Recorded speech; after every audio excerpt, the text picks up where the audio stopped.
Good morning from Silerygaon. আগেই একটা কথা বলে নেওয়া দরকার, মাইক খারাপ হয়ে যাওয়ার জন্য পরে ভয়েস ওভার দিতে হলো। আজকে ওয়েদারটা খুবই খারাপ ছিল, সারা রাত বৃষ্টি হওয়ার পরেও ওয়েদারটা ক্লিয়ার হয়নি, তাই সকালে উঠে আর কাঞ্চনজঙ্ঘা দেখা হলো না। আমরা হাঁটতে হাঁটতে চলে গেছিলাম র্যামিটি ভিউ পয়েন্ট। আর র্যামিটি ভিউ পয়েন্টের ডিস্টেন্স আমাদের হোমস্টে থেকে 3 কিলোমিটার। টাইম লেগে গেল প্রায় আধা ঘন্টার মতো।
আর এখান থেকে খুব সুন্দর তিস্তা নদীর 13টা বাঁক আর সানরাইজ এবং সানসেট খুব সুন্দর দেখা যায়।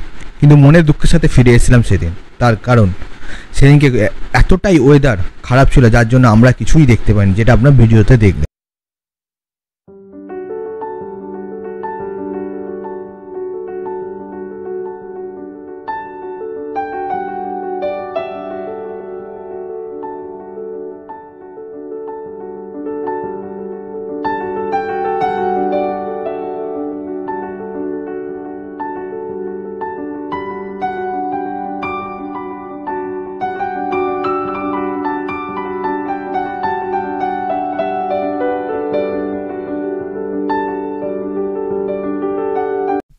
কিছু দেখা পেলাম না, মন ভাড়া করে চলে গেল।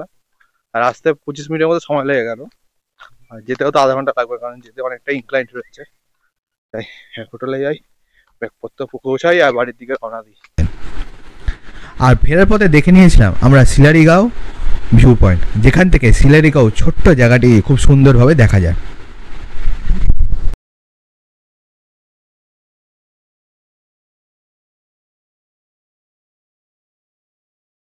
তারপর ব্রেকফাস্ট সেরে আমরা বেরিয়ে পড়েছিলাম এনজিপি উদ্দেশ্যে, কিন্তু NH10 রাস্তায় কাজ চলার দরুন আমরা ফিরেছিলাম লাভা হয়ে। আর এই পথে দেখে নিয়েছিলাম lava view point, lava pine forest, lava monastery এবং টি গার্ডেন। রাস্তা যেগুলো ছিল অপরূপ সুন্দর।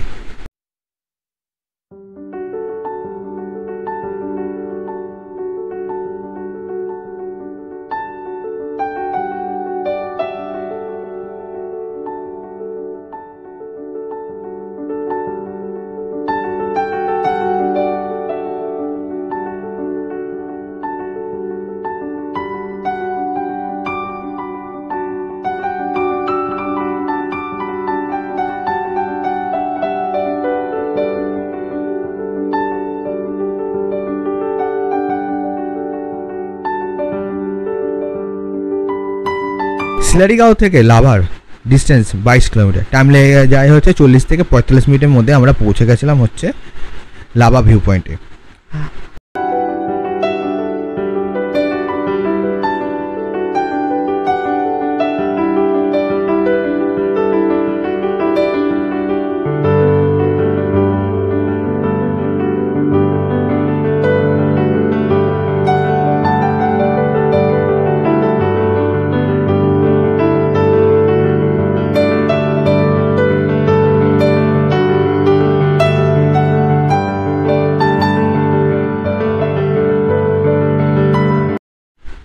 লাভা ভিউ পয়েন্ট থেকে দেখে নিয়েছিলাম আমরা লাভা শহরটাকে।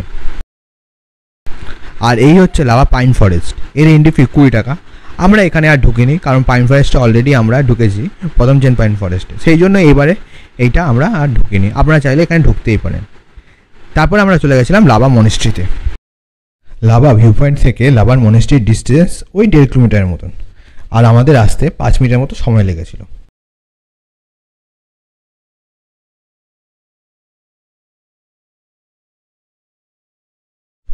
লাভা মনিস্ট্রি, এটি থেকচেন লিং মনিস্ট্রি নামেও পরিচিত। আর এই মনিস্ট্রিটি 6 জুন 1990-তে স্থাপিত করা হয়। আর এই মনিস্ট্রিটি স্থাপিত করেন, তার নাম হচ্ছে কার্মা লড্রো চৌকি সেঙ্গে। তো ইনি এই মনিস্ট্রিটিকে স্থাপিত করেন। আর এইটা হচ্ছে ওয়েস্ট বেঙ্গলের one of the biggest monastery. আর মনিস্ট্রিটার ভেতর ছিল খুবই সুন্দর, খুবই দারুণ।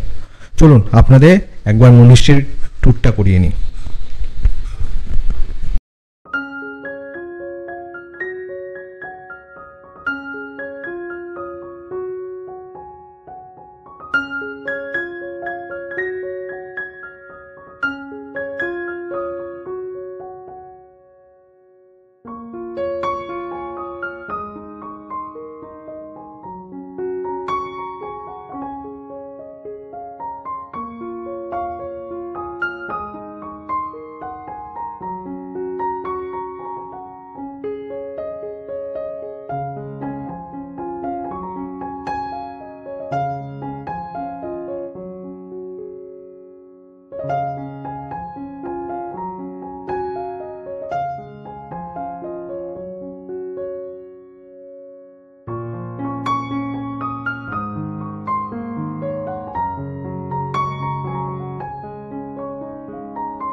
মনিস্ট্রিটি ছিল অপরূপ সুন্দর।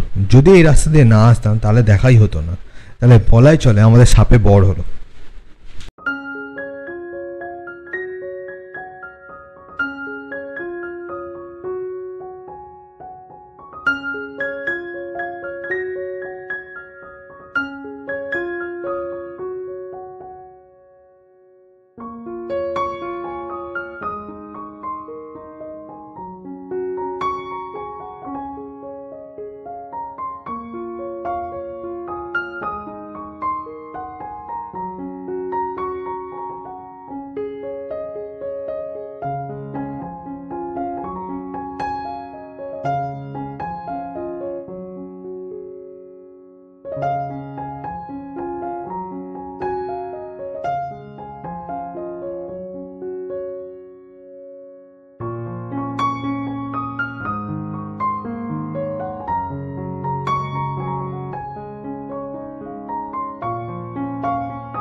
লাভা মনিস্ট্রি থেকে এনজিপি ডিস্টেন্স হচ্ছে 101 কিলোমিটার।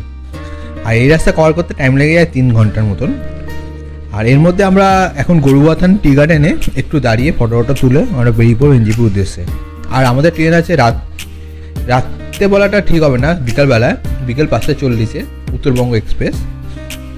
আর এর মধ্যে আমাদের লাঞ্চ সারতে হবে, রাতে খাবারটাও নিতে হবে। চলো আমরা আগে গরুবাথানে যাই, গরুবাথানে দাঁড়িয়ে একটু ফটো তুলে আমরা ডাইরেক্ট এবার এনজিপির উদ্দেশ্যে বেরিয়ে যাবো করোনেশন ব্রিজ হয়ে।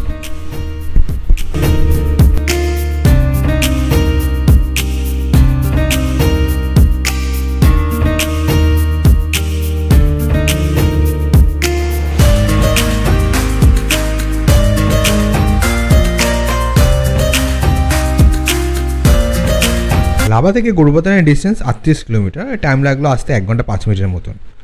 আর এখান থেকে এনজিপি ডিস্টেন্স হচ্ছে 64 কিলোমিটার, টাইম লাগবে যেতে 2 ঘন্টা। আর এখন সবাই ফটো তুলতে ব্যস্ত, চলুন আমরাও কিছুটা ফটোটা তুলে নিই আগে।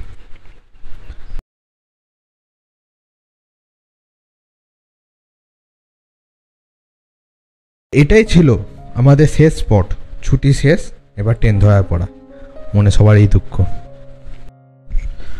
গরুবাথান বাগান রোডের রাস্তা দিয়ে আস্তে আস্তে চা বাগানের সৌন্দর্য উপভোগ করতে করতে কখন এসে পৌঁছালাম করোনেশন ব্রিজ তা বুঝতেই পারলাম না। আর এইভাবেই দেখতে দেখতে পৌঁছে গেলাম নিউ জলপাইগুড়ি স্টেশন।